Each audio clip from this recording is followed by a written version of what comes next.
Hello, Mom and Dad Meet World. So I want to talk to you about the iPad mini 7th generation, or the A17 Pro, as it is known on Apple.com and Apple's website. But I'm going to refer to this as the iPad mini 7. Yes, right here you've got the iPad mini branding, which is pretty neat. But not a big deal because the body looks very similar to the iPad mini 6. If you take a look at this box right here, other than it saying open box, this is the iPad mini 6 box, and this is the iPad mini 7 box right here. They both look very identical, except for the color on the front. So I just want to put this out there first, that if you're going to be going down Apple, trading in your device, so I had the iPad mini 6th generation Wi-Fi plus cellular 64 gigabyte model, and I was trading that in for the iPad mini 7th generation 256 gig with the Wi-Fi plus cellular, and I wanted to bring the older iPad in and do the thing like you can do with your cell phone, like if you have an iPhone 16, or if you have an iPhone 15, you want to trade it in, get the iPhone 16, you put the phones next to each other. They will communicate, they will update, basically transfer all the information, including the phone number. I thought it would do that with the iPad mini 6 to 7. First thing it has to do is it has to do the updates, because iPad mini 6 was running iPadOS 18.0.1. iPad 7 needed to update to 18.0.1, so you've got to do that right off the bat, and then it'll start the process. I opted to do the iCloud restore, so I'm doing all this at the Apple Store. I'm actually getting the case and the screen protector put on at the same time, so I'm getting the case, the screen protector, all that put on. So I've got a glass screen protector. Thank goodness this actually has an installation guide where I was able to wipe the screen off, get the screen protector put on right away, because I don't like running the iPad bare, because I don't want to accidentally scratch it up. So once the restore gets done, I've got both iPads right there, both ready to go. Apple's waiting for me to wipe the other one.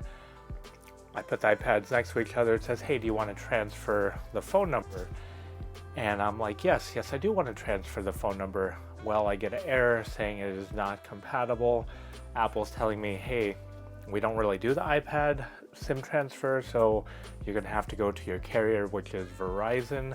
So long and short is, if you are doing the trade-in, wanting to swap the phone numbers with the cellular, just do the trade-in, take your iPad home or to wherever you are at, because you can then get your screen protector put on, get your case put on, do the unboxing at home, and then call up Verizon later. So the Mini 6 has a nano SIM, the 7 has an eSIM, so an embedded SIM, and so you've got to call Verizon, let them know, hey, you're going to transfer, or call up whichever carrier you do have, or set it up brand new. But basically it was not as easy as I thought, because I ended up calling them only on the phone about 15 minutes or so. They were able to transfer from the nano SIM to the eSIM, got that taken care of. So here we are. So this right here, in a previous video I had said we're going to solve two things, hopefully solve two things. One was going to be storage, because iPad mini 6 had 64 gigs of storage.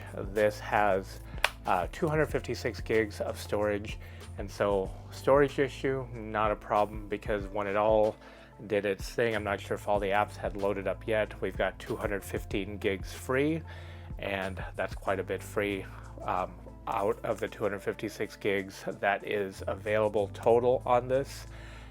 The other one, we were totally out of room, so that is good.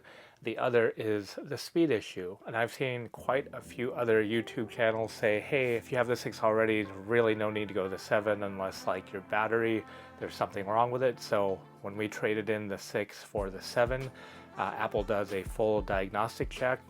We got full trade-in value. Diagnostic came out clean. Everything said was fine with the device, was able to trade it in. I will tell you, however, with this, the battery does last quite a bit longer on the iPad mini 7, where the iPad mini 6, I don't know, for some reason, it had worn out very, very quickly, where the battery was just depleting, and I couldn't figure out why, because we've had all the iPads, or excuse me, all the apps closed. But on this, yes, this is a brand new device, no issue at all with the actual battery. Battery has been phenomenally good. Charges via USB-C right here. The USB-C port is faster this year. If you are looking to utilize that port for any sort of data transfer or anything like that. And then as far as speed goes, so people always say, hey, you've got the 6, you're not really going to notice the difference in the speed to a 7. I don't know if it had to do with the battery, but I actually do notice a speed difference.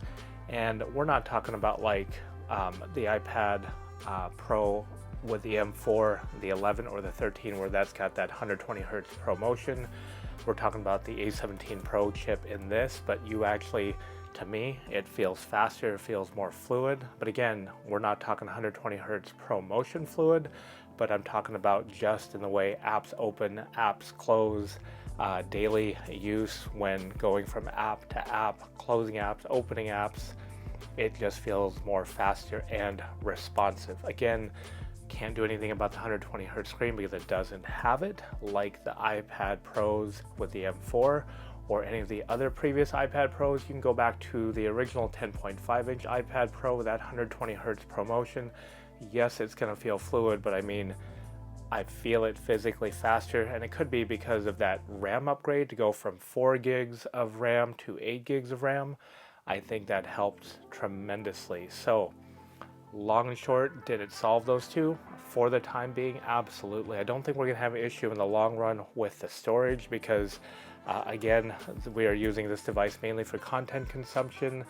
We're using it for basically smart home monitoring, whether it be like security apps or using it for like HomeKit or turning on and off other devices.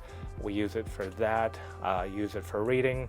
There's a game my wife likes to play on here, and then basically as a Kindle reader. And I think for doing all of those basic needs, it does absolutely just fine. I'll say it again, it feels fast and fluid, feels faster than the iPad mini 6. We'll see in the long run as software gets updated from year to year how that goes. But I will tell you, with this right here, the Mini 7, compared to the Mini 6, other than it being faster, it's got more storage, they're going to look identical. They really are right here. But what I will say, one of the last things I will say is, because Apple does so few iPad mini updates, you get the iPad mini now, I was thinking to myself, okay, it's going to be a year-over-year thing. It's going to be every other year at least, or maybe a little bit longer. This was 2021. 2024 I hear, so that was a good 3-year gap. So if you do upgrade, unless it's some sort of a fluke year where they come out with a new redesign next year, and you never know, Apple could. They've done it in previous devices like the iPad 3 versus the iPad 4, where it had been less than a year between those two generations. It was because they went from the 30-pin to the Lightning, and then they went with a faster processor. You never know, they could do that. But I will say, from what I've seen with iPad mini, you get the iPad mini now, you get it sooner, it should last you for years to come and still be just a phenomenal device. So hopefully you enjoyed our initial first use impressions of the iPad mini 7th generation. It's been phenomenal so far. We've already got case on here. We've got a full protective case. I may do a review on the case later, but I don't use the iPad Pencil or the iPad Pencil Pro. So I do like this version of this case where we've got this side completely covered. So we've got all around protection pretty much, except for the fingerprint reader right up here and then the port. And then obviously the speaker grills, but I do like how this remains covered here on the side. And then if you do want to put a Apple Pencil Pro on here, you can. And then because of this flap here, you can close it up and it should stay on the device, no problem. So, okay, I'm done. If you like this video, you know what to do. Please hit the like, subscribe, feel free to share it out. And until next time, thanks for watching. Bye for now.